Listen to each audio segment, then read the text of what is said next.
Hello learners, welcome to my YouTube channel Vaishnavi Shiksha classes. अगर आप channel पे नए हैं तो चैनल को सब्सक्राइब कर लीजिए। आज का हमारा विषय है मणिपुर हिंसा। तो आज आपको इस वीडियो में मैं बताऊंगी कि मणिपुर हिंसा जो है उसके पीछे क्या वजह है। एक जो हम न्यूज़ में देख रहे हैं, न्यूज़पेपर्स में देख रहे हैं, टीवी में देख रहे हैं, एक वो और एक जो उसकी ग्राउंड रियलिटी है वो क्या है। तो चलिए शुरुआत करते हैं। पहले जो हम न्यूज़ में या हम आए दिन हम खबरें जो सुनते हैं अखबारों में, उसके हिसाब से मणिपुर हिंसा क्या है। मणिपुर में 3 मई से जो है ये हिंसा सुलग रही है। यहाँ मैतेई समुदाय की अनुसूचित जनजाति एसटी दर्जे की मांग के विरोध में पहाड़ी इलाकों में आदिवासी एकजुटता मार्च आयोजित किया गया था। तब वहाँ पर पहली बार ये जो थी हिंसा वो भड़की थी।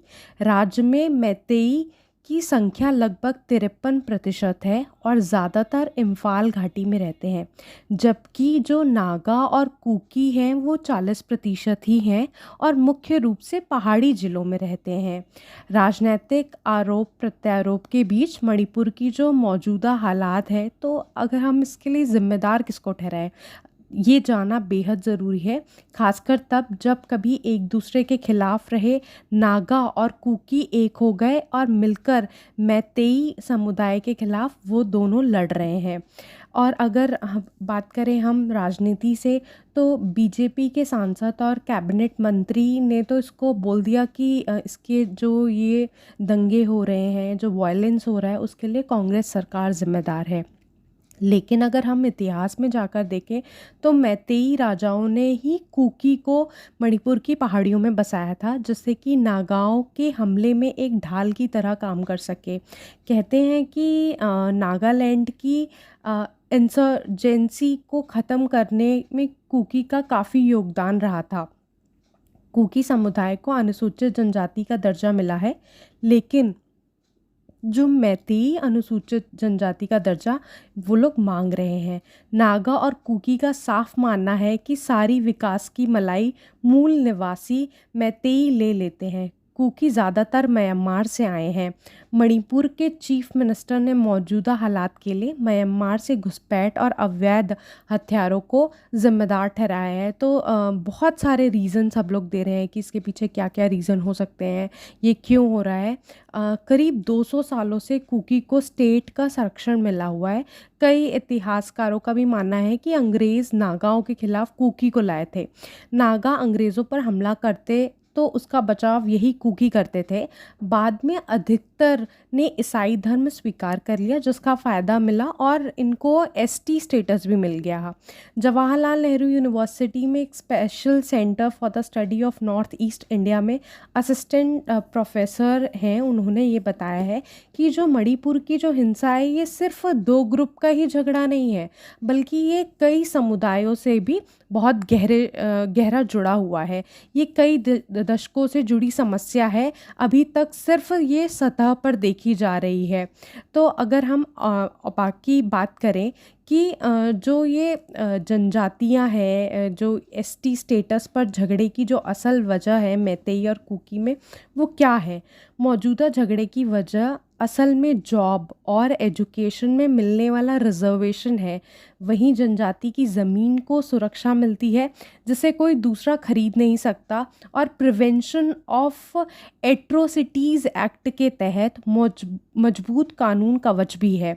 जनजातियों को होने वाली कमाई इनकम टैक्स फ्री होती है। वहाँ पर मणिपुर का 90% जो भूभाग है वो पहाड़ी है, जहाँ कुकी बसते हैं। वहाँ गैर जनजाति को ज़मीन खरीदने की इजाज़त बिल्कुल भी नहीं है। बाकी जो 10% भूभाग है, वहाँ पर मैतेई और दूसरी जाति बसी हुई है। मैतेई का शेड्यूल ट्राइब का दर्जा नहीं मिला है, इसे लेकर विवाद बना हुआ है। अब इनकी ये डिमांड है कि हमें भी शेड्यूल ट्राइब का दर्जा मिलना चाहिए, क्योंकि जितने भी बेनिफिट्स हैं वो तो कुकी ले जा रहे हैं। कुकी मैदान में आकर ज़मीन खरीद सकते हैं, बच सकते हैं, लेकिन मैतेई पहाड़ी एरिया में नहीं जा सकते, लिहाजा वो आर पार की लड़ाई लड़ रहे हैं। पूर्वोत्तर में 19 जगह से अफसपा हटा लिया गया है। पूर्वोत्तर के 7 राज्यों में 4 में बीजेपी की सरकारें हैं। कुकी समुदाय से और सुप्रीम कोर्ट के एक वकील ने कहा है, जब दोनों समुदायों को ही आरोपी और पीड़ित बताया जा रहा है तो फिर इनके एक साथ रहने का क्या अर्थ है। इससे पहले ही दोनों एक दूसरे को ख़त्म ही कर दे, क्योंकि जिस तरीके का वायलेंस हो रहा है तो बहुत ही ख़तरनाक है। अच्छा, अब आप ये जान लीजिए कि इसका जो ग्राउंड रियलिटी है, ग्राउंड रियलिटी में कई रिपोर्ट्स का ये कहना है, जिन्होंने ग्राउंड रियलिटी जो वहाँ के लोग जानते हैं, जो बसिंदे हैं, उनकी जो स्टोरी है वो ये है कि मणिपुर में अफ़ीम की खेती भी एक मुख्य कारण है। मणिपुर में बसी एक विदेशी मूल की जाति जो कुकी है, जो मात्र 150 वर्ष पहले पहाड़ों में आकर बसी थी। ये मूलतः मंगोल नस्ल के लोग हैं। जब अंग्रेज़ों ने चीन में अफ़ीम की खेती को बढ़ावा दिया था तो उसके कुछ दशक बाद अंग्रेज़ों ने ही मंगोलों को वर्मा की पहाड़ी इलाके से लाकर मणिपुर में अफ़ीम की खेती में लगाया था। आपको आश्चर्य होगा कि तमाम कानूनों को धत्ता बत्ता कर रहे अब भी ये अफ़ीम की खेती करते हैं और कानून इनका कुछ नहीं बिगाड़ पाता। इनके व्यवहार में अब भी वही मंगोली क्रूरता है और व्यवस्था के प्रति प्रतिरोध का भाव है। मतलब नहीं मानेंगे तो नहीं मानेंगे। अधिकांश कुकी यहाँ अंग्रेज़ों द्वारा बसाए गए हैं, पर कुछ उसके पहले ही रहते थे। उन्हें वर्मा से बुलाकर मैतेई राजाओं ने बसाया था। मतलब मैतेई राजाओं ने खुद ये इनको लेके आए थे कुकी को। क्यों? क्योंकि तब ये सस्ते सैनिक हुआ करते थे। सस्ते मजदूर के चक्कर में अपना नाश कर लेना कोई नई बीमारी नहीं है। आप भी ढूंढते हैं ना सस्ते मजदूर, तो मत ढूंढिए। आप मणिपुर के लोकल न्यूज़ को पढ़ने का अगर प्रयास करेंगे तो पाएंगे कि कुकी अब भी अवैध तरीके से वर्मा से आकर मणिपुर की सीमावर्ती जिलों में बस रहे हैं। सरकार इस घुसपैठ को रोकने का प्रयास कर रही है, पर वो सफल नहीं हो पा रही है। आज़ादी के बाद जब उत्तर पूर्व में मिशनरियों को खुली छूट मिली तो उन्होंने क्या किया, सबसे पहले इनका धर्म परिवर्तन कराया और अब लगभग सारे कुकी ईसाई हैं और यही कारण है इनके मुद्दे पर एशिया यूरोप सब एक सुर में बोलने लगते हैं। इन लोगों का एक विशेष गुण है, नहीं मानेंगे तो नहीं मानेंगे। क्या सरकार, क्या सुप्रीम कोर्ट, अपुनिच सरकार है, पुष्पा राज, झुकेगा नहीं साला।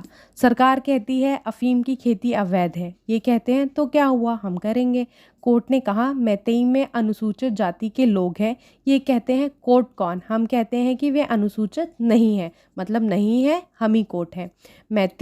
मैतेई या मैतेई ये मणिपुर के मूल निवासी हैं। सदैव वनवासियों की तरह प्राकृतिक वैष्णव जीवन जीने वाले लोग। पुराने दिनों में सत्ता इनकी थी, इन्हीं में से राजा हुआ करते थे।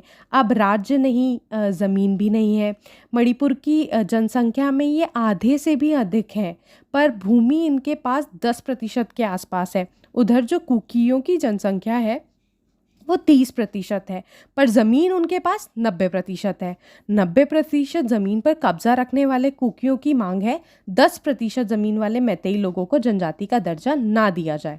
वे लोग विकसित हैं, संपन्न हैं।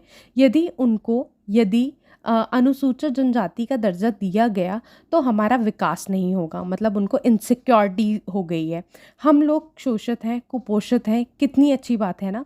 अब मैतेई भाई बहनों की दशा देखिए, जनसंख्या इनकी अधिक है, विधायक इनके अधिक हैं, सरकार इनके समर्थन की है, पर कोर्ट से आदेश मिलने के बाद भी ये अपना हक नहीं ले पा रहे हैं। क्यों? इसका उत्तर समझना बहुत ही कठिन हो गया है। यह सारे बातें फैक्ट्स हैं, ग्राउंड रिपोर्ट है। अब आपको किसका समर्थन करना है, किसका विरोध करना है, ये आपका खुद का चयन होगा। मुझे फैक्ट्स बताने थे तो वो मैंने आपको फैक्ट्स बता दिए। If you like the video please like, share and comment. Thank you.